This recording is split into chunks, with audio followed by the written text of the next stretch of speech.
Saya yakin Anda juga sudah menyimak ya kasus ini. Dalam kasus ini dasar hukum penetapan tersangka terhadap suami dalam kasus ini apa sih sebenarnya awalnya yang ditetapkan oleh polisi? Jadi begini Pak, dalam kasus ini ya, kalau dari pandangan saya, itu ada dua kasus Pak. Satu kasus penjamretan ya, yang dilakukan oleh si korban daripada yang dikejar itu. Dan dua, kasus kematian penjamret yang dikejar oleh suaminya ibu itu. Itu kan kira-kira gitu. Nah, pasti ada dua laporan itu. Nah, sekarang semangat daripada polisi itu ya, dengan KUHP yang baru itu, setiap melakukan penyelidikan atau penyidikan, semangatnya bukan ingin mencari keterangan dan kemudian menjadi jelas dan kemudian menemukan tersangkanya dan kemudian untuk memidanakan. Semangatnya bukan itu. Semangat daripada itu adalah restoratif. Jadi semua sengketa yang terjadi di masyarakat itu dipulihkan kembali. Nah, di sini yang dihadapi polisi adalah ada dua sengketa ini Pak. Sengketa antara ibu yang dicuri ya, gitu ya. Dan kemudian sengketa antara korbannya yang meninggal itu karena dikejar oleh suaminya. Itu, gitu lah. Baik. Apa arti restoratif justice? Itu kan pemulihan kembali ya dengan antara mereka yang bersengketa. Jadi syaratnya adalah harus ada perdamaian, saling memaafkan. Ya. Nah, bentuknya restorasi justice itu macam-macam Pak. Kalau yang namanya pencurian, barangnya dikembalikan. Kalau yang namanya nyawanya kan nggak bisa dikembalikan kan. Jadi paling ya cuma minta maaf daripada yang membunuh itu atau yang mengakibatkan meninggal itu gitu. Kira-kira itu Pak. Baik. Dan sekarang kemarin saya lihat Pak Kapolri kan menyatakan ini pasti akan RJ gitu kan. Saya juga begitu sebagai polisi, kasus ini memang seyogianya dibikin RJ. Tetapi RJ itu ada prosedurnya Pak. Gitu. Ya, harus ada RJ bisa saling memaafkan tadi ya. Iya, bisa di tahap penyidikan, penuntutan maupun di peradilan. Itu kemarin Pak Polres Sleman itu sudah ngomong bahwa kami sudah mengusahakan RJ, tetapi tidak berhasil, kan gitu kan. Makanya itu kasusnya yang itu pelanggaran kecelakaan lalu lintas itu ya terpaksa terus disampaikan pada jaksa gitu. Kira-kira begitu. Tapi begini Pak Arianto, gitu, yang mengusik perhatian publik adalah di luar RJ ya, di luar restoratif justice adalah peristiwa seperti ini kan bisa dialami oleh siapapun sebenarnya. Bukan mungkin saya begitu ya. Ketika saya dijamret di jalanan misalnya, saya membela diri dan menyebabkan si penjamret ini misalnya ya dalam tanda kutip hilang nyawa begitu. Seperti yang juga terjadi pada seorang pria yang ada di Sleman ini. Nah, ini gimana harus menghadapi peristiwa apa atau kondisi seperti ini atau situasi seperti ini? Warga harus bagaimana? Kalau polisi melihatnya itu gini, Pak. Yang dilaporkan apa? Terus kemudian kita teliti apa yang dilakukan oleh si pelaku, kan gitu kan. Kalau yang kasus kecelakaannya apa penjamretannya kan jelas. Ibu itu lapor bahwa ini jambret kan gitu. Berarti tersangkanya kan yang meninggal itu kan. Oh, ini pelaku jelas ini jadi tersangka sudah pasti itu, Pak. Tapi karena tersangkanya meninggal, maka tersangkanya dihentikan itu demi hukum karena orangnya meninggal. Nah, sekarang yang ngejar itu tadi, kalau yang dikejar itu sampai tidak meninggal, Pak, mungkin tidak jadi masalah besar. Tapi karena yang dikejar itu meninggal, makanya itu kemudian timbul kan ini hak orang nyawanya hilang sehingga korbannya pasti akan menuntut gitu. Nah, sekarang polisi melihatnya ini, apakah ini bentuknya kecelakaan atau bisa ditolerir bahwa itu suatu hal yang karena sialnya dia atau karena kesengajaan kan tidak ada itu. Nah, dalam hal menentukan inilah maka di tahap penyelidikan saya lihat kemarin Polsek Sleman, Polres 9 Sleman ya sudah mengundang para ahli itu Pak untuk menentukan itu gitu. Apakah ini bisa di RJ atau tidak? Nah, karena bisa di RJ kan sudah diusahakan. RJ itu kan yang mengusulkan Pak menurut KUHP yang baru bisa para korban dan pelaku, bisa dari para penyidik. Nah, di sini penyidik katanya sudah menawarkan tetapi tidak mau kan gitu. Ya otomatis penyidik ya hanya bisa meneruskan ini kasus ini. Nanti diteruskan kepada jaksa. Kalau jaksa nanti bisa menyelesaikan RJ ya syukur, kalau enggak ya pasti terus gitu. Kira-kira ini kalau ini kasus ini begini Pak yang terjadi ini dari pandangan saya gitu. Saya tidak belain polisinya Pak ya, apa itu salah enggak. Tapi saya lihat di sini Polres Sleman sudah berusaha melakukan penyelesaian dengan RJ. Tetapi yang bersangkutan tidak mau kan nggak bisa dipaksa Pak. RJ itu kan tergantung dari masing-masing yang bersengketa. Sengketa antara ibu itu dengan keluarganya penjamret dan sengketa antara suaminya dengan keluarganya penjamret gitu. Ini yang Jadi yang itu Pak dua-duanya. Arianto maksud yang bersangkutan tidak mau ini keluarga penjamretnya begitu, Pak Saya tidak Arianto? tahu. Saya tidak tahu karena Polsek Sleman sudah ngomong kita sudah lakukan melalui RJ. Tapi Oke. karena tidak tercapai. Nah, itu juga harus yang harus maka diperjelas sebenarnya. Siapa Iya, yang tidak sudah. mau, pihak yang tidak mau itu. Sleman ngomong begitu, saya tidak tahu Pak. Oke, saya oke. saya nggak ikut tahu. Ya, Tapi baik, yang baik. jelas itu Oke. satu tersangkanya berhenti karena meninggal, Ya, yang oke. satunya diusahakan RJ nggak bisa Oke, sehingga baik. terpaksa terpas kirimkan. Kira-kira Nah, gitu Pak. sekarang saya lihat dari perspektif publik dalam hal ini LBHI yang juga mewadahi hukum publik lah begitu ya. Saya ke Bung Isnur. Bung Isnur, kalau tadi mendengar penjelasannya Pak Arianto dan juga melihat perjalanan kasus ini, adilkah orang yang bela istrinya dari aksi kejahatan justru dijadikan tersangka kasus laka lantas?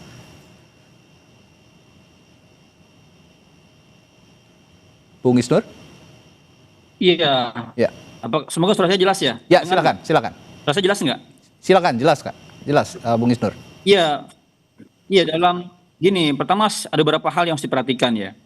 Pertama, apakah peristiwanya itu kecelakaan atau memang ditabrak? Itu harus jelas dulu, Mas.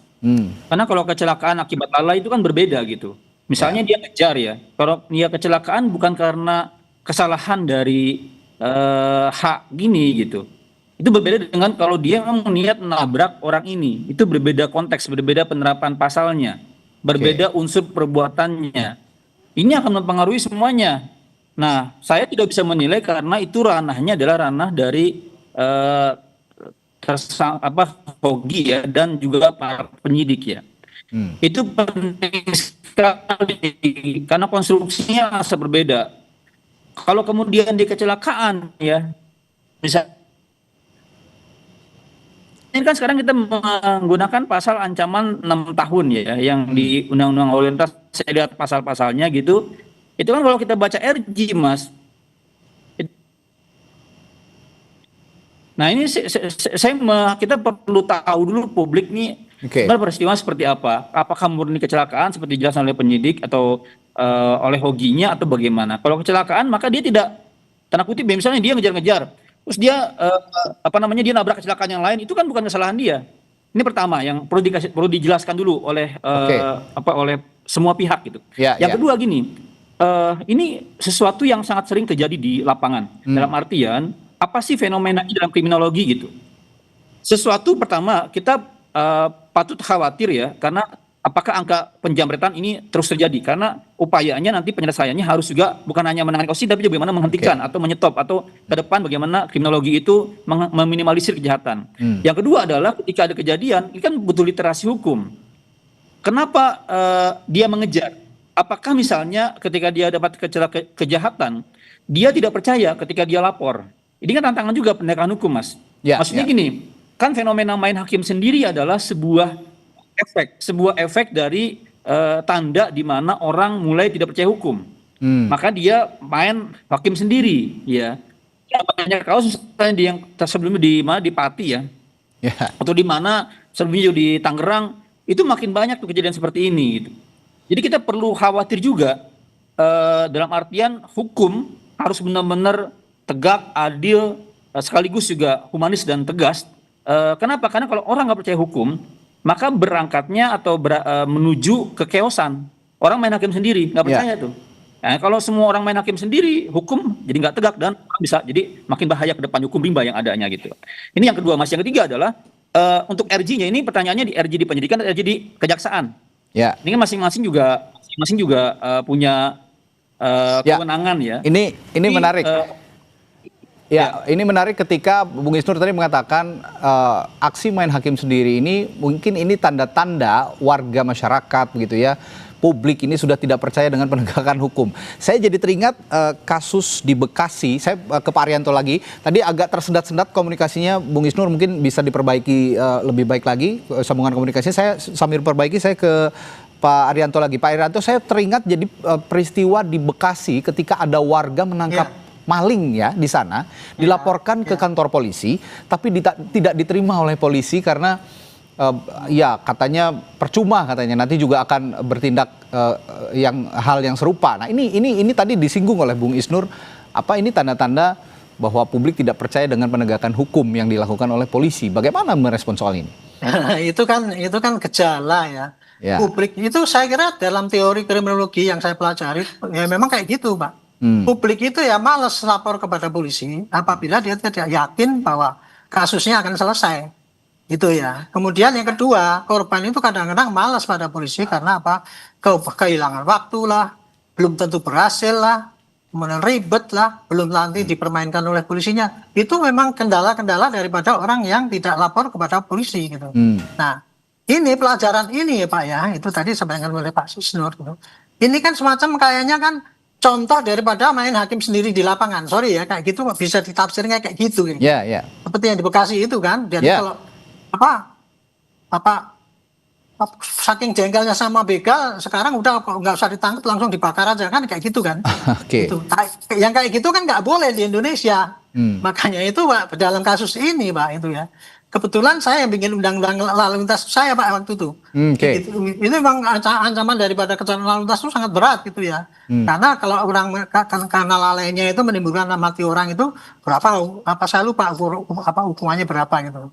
Nah makanya itu polisi kemarin itu tidak gegabah, dia biasa langsung wah ini kecelakaan kemudian bisa di RJ itu karena itu Pak bunyinya undang-undang yang ada itu tadi. Tadi kan saya sampaikan ada dua kasus ini Pak, satunya kasus penjamretan, satunya lagi kasus kecelakaan, judulnya kecelakaan karena memang meninggalnya kan karena apa itu orang nabrak ya gitu. Baik. Nah, kemudian saya mendapat keterangan dari ibunya itu, ini kan dikejar banyak mobil, orang yang naik motor itu keserempet sekali, kedua kali, ketiga, sampai orang itu lompat naik ke trotoar, kemudian nabrak jebret gitu. Nah ini nanti bisa kalau kita menganggap itu nggak ada masalah. Polisi bisa ditutup seenak sendiri nanti membiarkan orang main hakim baik, Pak Arianto. Kira-kira begitu, Pak. Kalau begitu, Bung Isnur, saya kembali ke Bung Isnur. Kalau begitu, tadi Anda kan ini harus dijelaskan kalau kata Anda ya, dijelaskan duduk perkaranya mulai dari polisi yang juga keluarga korban dan juga yang dituding dalam hal ini ya suami perempuan yang dijamret tadi, ini harus sama-sama menjelaskan duduk perkara. Nah, kalau begitu perlukah ada gelar perkara yang terbuka di hadapan publik? Karena ini juga sebenarnya pelajaran untuk publik, pelajaran hukum untuk publik, literasi hukum yang Anda sebutkan tadi, Bung Isnur. Ya termasuk gini, Mas Oki, teman-teman, apakah itu merupakan tindakan pembelaan terpaksa yang melampaui batas? Itu kan ada di pasal 43 KUHP yang baru ya. Ini kan perlu diteliti. Kondisi psikis kejiwaan dari orang yang dijamret ini sehingga dia beraksi cepat itu apa gitu. Maka dalam konteks itu harus diteliti kalau emang itu ada maka dia bahkan kena alasan tidak dipidana pasal 43 KUHP gitu. Nah ini kan perlu dicari tahu ke arah sana ya. Maka tipis dia harus dicari tahunya karena ada beberapa jurisprudens di Mahkamah Agung ketika pembelaan yang melampaui batas yang diakibatkan karena keguncangan jiwa ya, karena serangan dia bereaksi langsung mengejar, dia melawan atau apa, itu perlu diteliti di arah sana gitu. Nah tapi penyelesaian yang terakhir yang menurut saya ke arah RJ, bagi saya ini adalah pendekatan yang pertama harus kita apresiasi. Ya. Walaupun harus hati-hati Mas, harus hati-hati kenapa? Pertama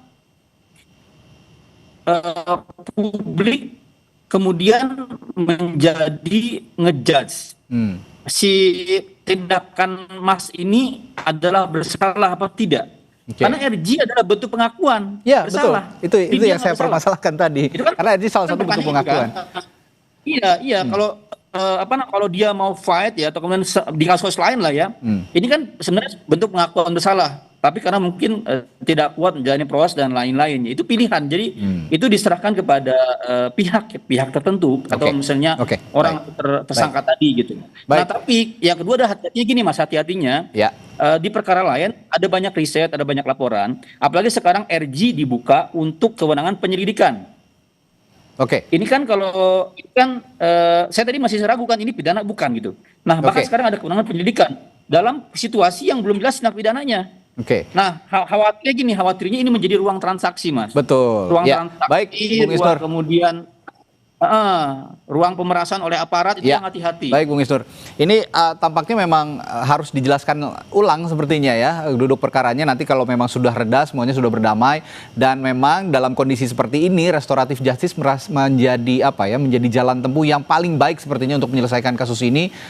Ketika nanti sudah sama-sama dingin, sudah sama-sama damai, mungkin bisa dijelaskan kembali bagaimana duduk perkara dan sebagai ini juga sebagai literasi hukum kepada publik supaya publik tidak terjebak dalam situasi-situasi yang menyulitkan seperti ini. Terima kasih staf ahli Kapolri Arianto Sutadi dan juga Ketua YLBHI M. Isnur sudah berbagi perspektifnya, berbagi pandangannya malam hari ini. Sampai jumpa lagi, selamat malam. Sama-sama, masih, selamat malam.